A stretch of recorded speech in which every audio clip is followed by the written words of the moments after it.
Some motorcycles feel incredible sitting on the showroom floor. Wide seats, big fairings, impressive specs, and then you ride one for 3 hours straight, and your body starts having a very different conversation. Your lower back tightens up. Your wrists slowly start complaining. You catch yourself shifting around every few minutes, trying to find a position that still feels comfortable. That's what we're talking about today. 7 motorcycles that look extremely comfortable on paper. And honestly, some of them really are at first, but over longer rides, they wear riders down in ways most reviews barely mention. These are not bad motorcycles. Some of them are genuinely amazing machines.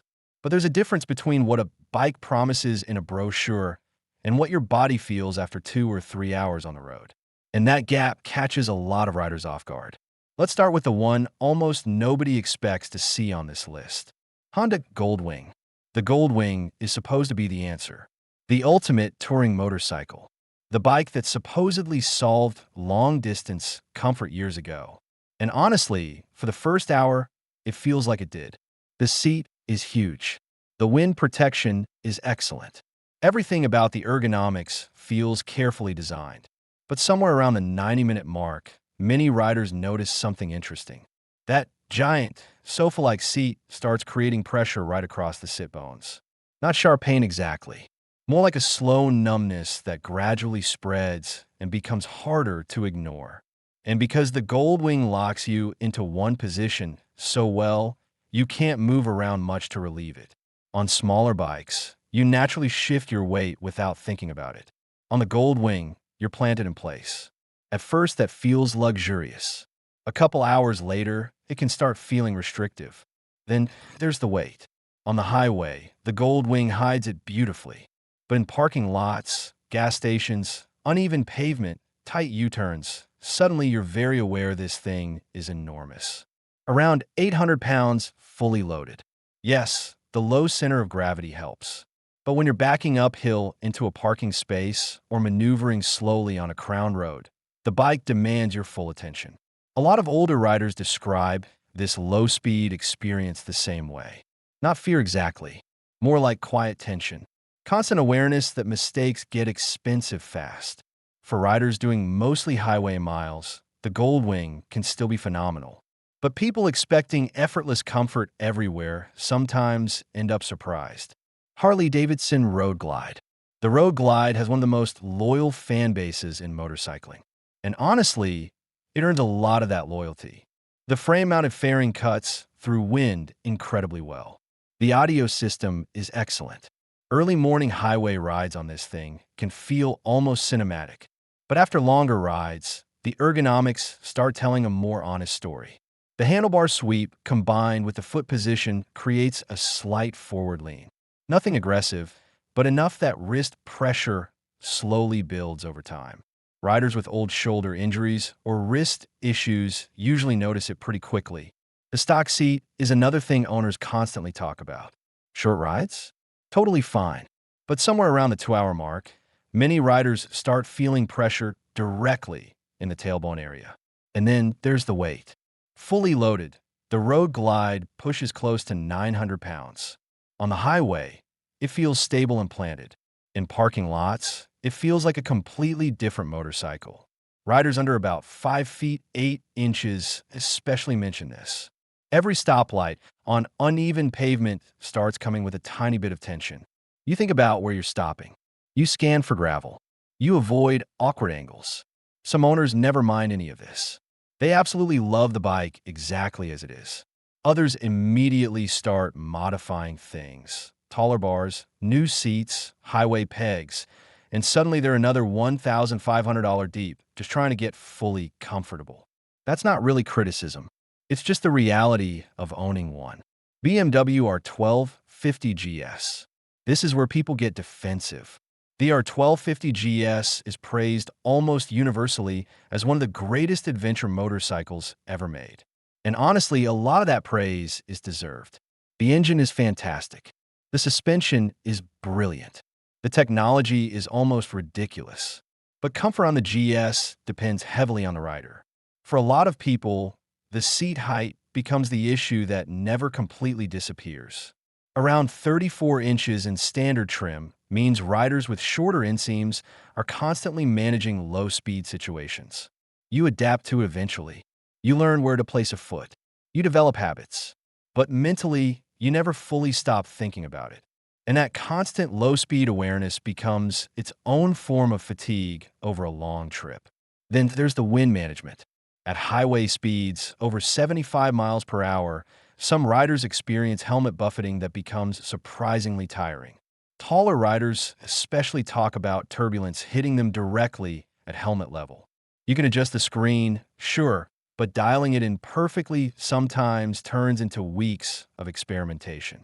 And even though the GS carries its weight well, it still weighs around 550 pounds wet. On gravel roads, uneven terrain, slow uphill turns, eventually the bike reminds you how big it really is. A lot of riders adapt completely and swear they'll never own anything else. But others quietly admit the bike asks more from them physically than they expected. Especially because the GS has such a legendary reputation that people almost feel guilty admitting they're uncomfortable on it. The next bike hides its issues even better. Indian Challenger. The Indian Challenger looks incredible. Honestly, parked in front of a coffee shop, this thing wins people over immediately. The Power Plus engine is excellent. The technology package is impressive. The styling feels aggressive without trying too hard. But after longer rides, many owners start noticing the same pattern. The footpeg position pushes the rider slightly backward into a mild recline posture. At first, it feels relaxed and comfortable. A couple hours later, your lower back starts carrying more load than you realized. You catch yourself making tiny adjustments constantly, pushing against the backrest, rolling your hips forward, shifting around, trying to relieve pressure in the lumbar area. The seat also has an edge shape that some riders start feeling along the inner thighs during long highway stretches. Not unbearable, just annoying enough that you keep noticing it. And at nearly 875 pounds, the Challenger still demands real effort at low speed. In traffic, it's manageable. In tight parking lot turns at walking pace, you absolutely feel the size of it. What surprises many owners is how different this bike feels on day 2 of a trip. Day 1 feels exciting, comfortable even. By day 2, the fatigue starts stacking up, and suddenly every ergonomic issue feels more noticeable. Some riders never care. Others quietly admit they wish they'd done a much longer test ride before buying one. Yamaha Super Tenere. The Super Tenere doesn't get the same attention as the GS. And honestly, some riders prefer it for exactly that reason. It feels simpler, more mechanical, less polished in a weirdly charming way. The upright riding position looks perfect for long-distance comfort. But the seat becomes the problem surprisingly fast for a lot of owners. It narrows aggressively toward the front, which concentrates pressure into a smaller area than many riders expect. After an hour or so, people often start feeling a sharp pressure right around the sit bones. Not broad discomfort, very specific discomfort.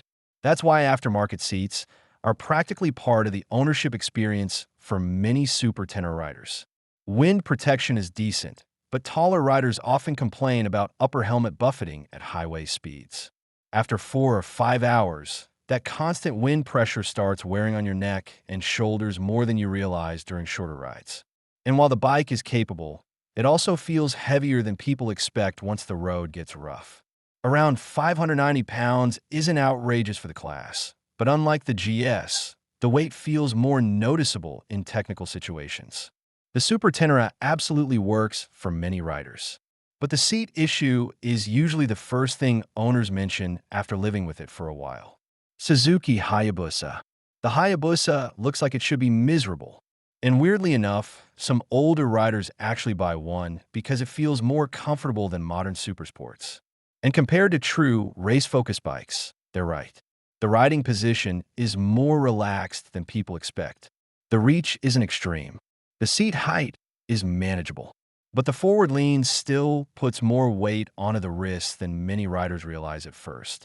For the first 45 minutes, it barely registers. After 2 hours, especially for riders with shoulder or wrist problems, it becomes very noticeable. Then there's the heat.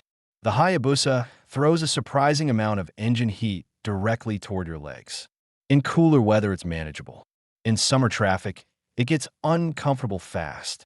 A lot of riders describe it like sitting beside a giant space heater in stop-and-go traffic. The wide fuel tank also creates a hip position that some riders slowly get tired of during longer rides. Not painful exactly, just awkward enough that your body keeps reminding you about it.